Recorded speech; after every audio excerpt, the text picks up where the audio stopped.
She asked me after everything? Don't I want her to be happy? I paused on that question longer than I should have, because the honest answer, the one I'd never said out loud to anyone, was no. I don't want her to be happy. I know how that sounds. I know what it says about me. But they weren't there the day I walked into that government building and saw a 6-year-old with his bones showing through his shirt, flinching at every sound in the room. They didn't bring that child home, I did. And that changes the answer to every question she will ever ask me. Let me tell you who Danny was when he came to us. He was 6 years old and he didn't know the alphabet.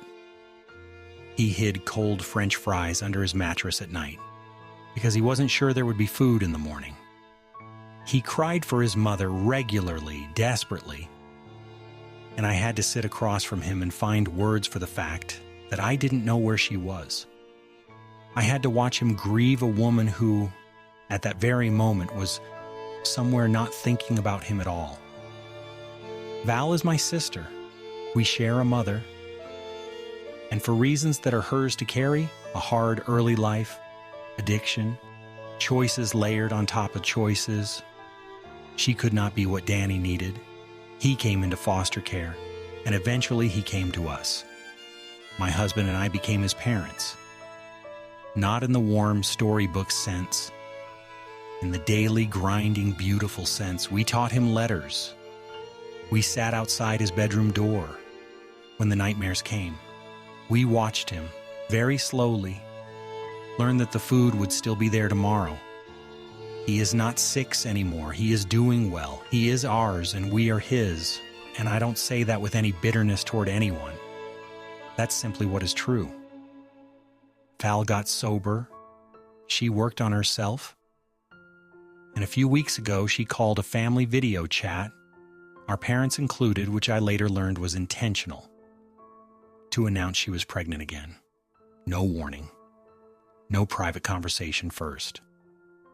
Just the announcement and the expectation that we would all be happy for her. I was not happy. I was not angry, exactly. I was something quieter and colder than anger. I was the person who had raised her first child, sitting there being asked to celebrate her second one. After the call, my husband and I had a lot to figure out. The first was Danny. He didn't know about the baby yet, and he deserved to hear it in a way that felt safe. Not from an offhand comment, not from overhearing something. My husband took him out on a Saturday, just the two of them. A real boys' day. He told him there. I won't share how Danny reacted because that's his, but I'll say this. He handled it with more grace than I did. We're going to get him a few sessions with a therapist when the time feels right. He processes better when he's had space to sit with something first. We know our kid. My mother was next.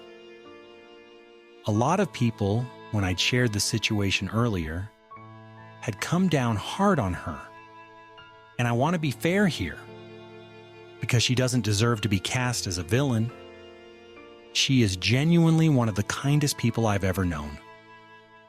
The way I look at Danny and see a frightened little boy, she looks at Val and sees a traumatized teenager. Her whole life she has rooted for happy endings. She has an all's well that ends well soul. And usually I love that about her.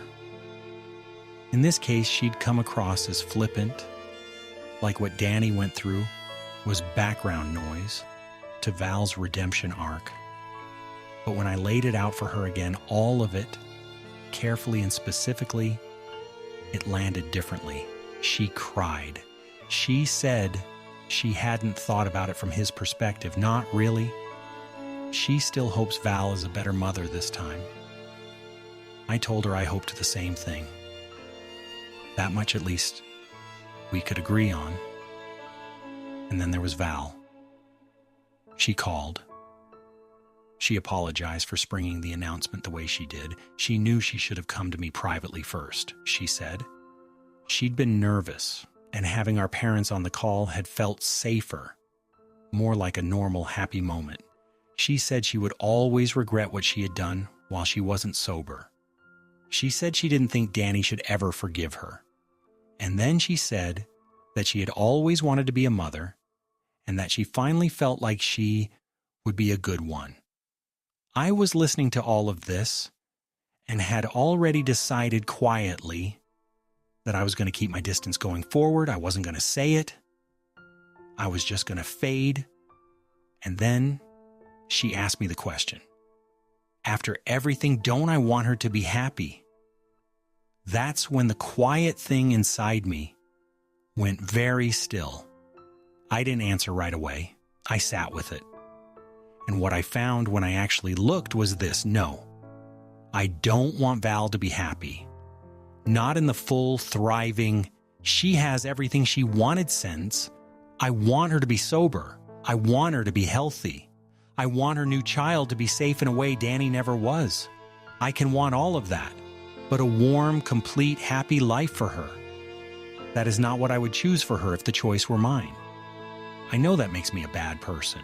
I have made my peace with it. Because the people judging me were not in that government building. They did not see what I saw.